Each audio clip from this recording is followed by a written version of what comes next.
અને એનું કાર્ય શું છે એનું વર્ણન એક શ્લોકની અંદર પદ્મ પુરાણની અંદર બતાવ્યું છે.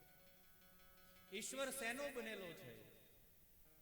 3 શબ્દ વાપર્યા છે વ્યાસજીએ: સત, ચિત અને આનંદ.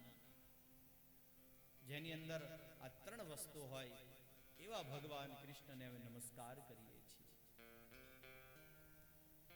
એનું કાર્ય શું છે? ભગવાન કરે શું? વિશ્વની ઉત્પત્તિ કરી એની સાળ સંભાળ રાખે અને સમય થતા એનો લય પમાડી દે. સમય થાય એટલે એનો નાશ કરે. તો મને તમને મનની અંદર વિચાર આવે કે એમાં શું મોટી વાત છે? આપણે પાલન કરીએ છીએ, આપણે ટકાવીએ છીએ ને આપણે ક્યાંય નાશ થાય છે. તો આપણામાં અને ઈશ્વરમાં અંતર શું છે? ઈશ્વર જ્યારે પાલન કરે છે એટલે કે ઈશ્વર જ્યારે નિર્માણ કરે છે, ઈશ્વરના નિર્માણની અંદર એને ક્યારે અહંકાર નથી. એને ક્યારે એમ નથી થતું કે આ બધું હું કરી રહ્યો છું. આપણે કંઈ બનાવ્યું હોય ને તો આપણા બનાવેલા વસ્તુમાં આપણને મોહ હોય. આપણે ઘર બનાવ્યું હોય અને એ ઘર આપણે બનાવીએ ખરા, પણ એ ઘર આપણને કોઈ આવીને એમ કહે કે બીજા દિવસે કે આ મને આપી દે, આપણા હાથથી છૂટી ન શકે. કારણ કે આપણા સર્જનની અંદર મોહ રહેલો છે. ઈશ્વર પાલન કરે છે, આપણે પણ આપણા પરિવારનું પાલન કરીએ છીએ, પણ ઈશ્વરના પાલનની અંદર ક્યારેય પણ અહંકાર નથી હોતો. આપણે પાલન કરતા હોઈએ ને એટલે આપણને એની અંદર અહંકાર હોય કે આ બધું હું કરું છું. નરસિંહના શબ્દો છે: હું કરું એ જ અજ્ઞાનતા, શકટનો ભાર જેમ શ્વાન તાન. બળદગાડાની નીચે કૂતરું ચાલ્યું જતો હોય તો એ કૂતરાને એમ હોય કે આ બળદગાડાનું વજન હું ખેંચી રહ્યો છું. આ જગતની અંદર હું ને તમે કંઈ કરી રહ્યા છીએ તો આપણે એવું માનીએ છીએ કે મારા વગર થઈ શકે. ત્રીજું કાર્ય બતાવ્યું છે: ઈશ્વર સમય જતા દરેક સૃષ્ટિને લય કરે છે, નાશ પમાડે છે. પણ ઈશ્વરના નાશની અંદર ઈશ્વરને ક્યારેય પણ શોક થતો નથી. આપણું કંઈ આપણે ચાલતા જતા હોઈએ અને આપણને પાકીટ પડી ગયું હોય તોય આપણને ઘણા દિવસો સુધી અફસોસ રહે કે મારું પાકીટ પડ્યું. ઈશ્વરના સંહારની અંદર ક્યારેય શોક નથી. બોલે હે ભગવાનનો સ્વભાવ કેવો છે? જે ત્રીજું પદ તમારી પાસે ગવડાયું: તાપત્રય વિનાશાય. ઈશ્વર 3 પ્રકારના તાપોનું હરણ કરે છે. 3 તાપ બતાવ્યા છે શાસ્ત્ર: આધિ, વ્યાધિ અને ઉપાધિ. એ 3 વસ્તુમાંથી ઈશ્વર માણસને મુક્ત કરે છે. એવા ભગવાન શ્રી કૃષ્ણને સામૂહિક વંદના કરી છે. વયમ નુમઃ, અમે બધા નમસ્કાર કરીએ છીએ. બીજા શ્લોકની અંદર આ ગ્રંથને ઓળખાવનારા, આ ગ્રંથ જેણે બનાવ્યો અને જેણે આ ગ્રંથને ગાયો એ પરમ વૈરાગી શુકદેવની વંદના કરી છે. યમ પ્રવ્રજંતમનુપેતમપેત કૃત્યમ દ્વૈપાયનો વિરહ કાતર આજુહા. કથાના એક ક્ષેત્રની અંદર લઈ જાય છે. નૈમિષારણ્ય નામનું એક ક્ષેત્ર છે. 88,000 ઋષિ મુનિઓ બેઠા છે. નૈમિષે સુતમાસીન મભિવાદ્ય મહામતિમ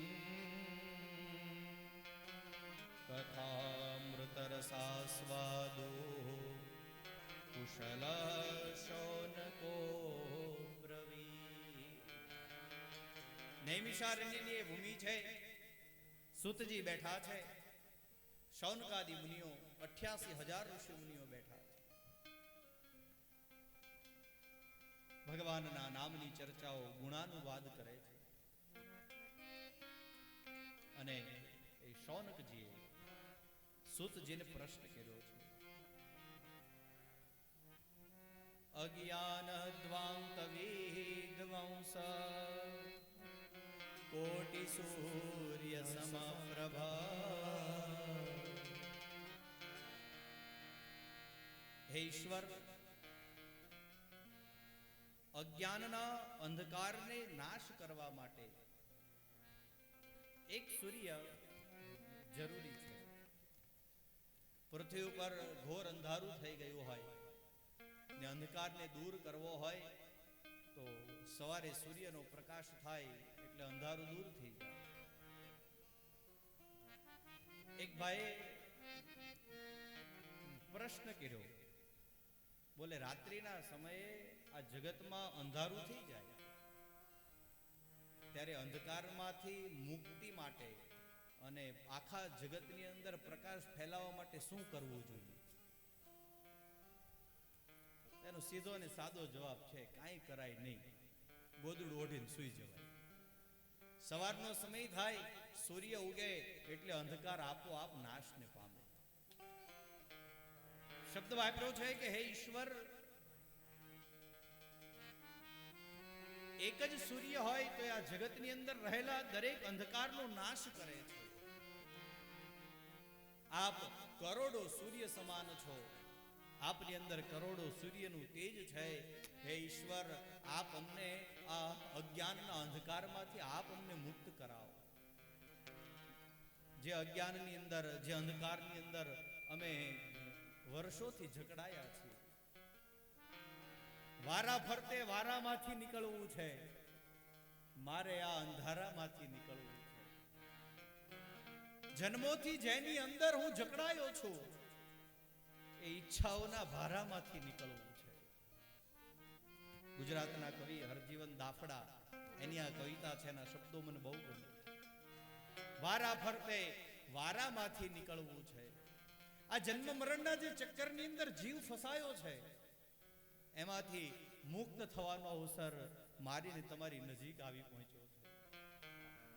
આ કથા તો એવી છે, બોલે જે થાકે ની પોરો ખાય. માણસ ચાલતા ચાલતા જતો હોય અને ચાલીને થાકી જાય ને હવે એને એમ થાય કે હવે હું થાક્યો છું ને હવે મારે વિશ્રામ કરવો છે, તો માણસ બેસી જાય. જ્યારે જીવ આ સંસારના વિષયોની અંદર અને આ સંસારથી થાકી જાય ત્યારે માત્ર ને માત્ર કથાની અંદર આવીને બેસી જાય ને તો કથા માણસના દરેક થાકને હરી લે છે. જો નોળિયો અને સાપ ગમે એટલું યુદ્ધ કરે ને, ગમે એટલા લડે, અને સાપ ગમે એટલો બલવાન હોય છતાં અંતે વિજય નોળિયાનો જ થાય. ગામડામાં તો આપણે નોળિયો અને સાપ બધું દેખાય. ગમે એટલા લડે, સાપ ગમે એટલો બલવાન હોય પણ નોળિયો અને સાપ બંને બાંધે તો એની અંદર નોળિયાનો જ વિજય થાય. શું કામ?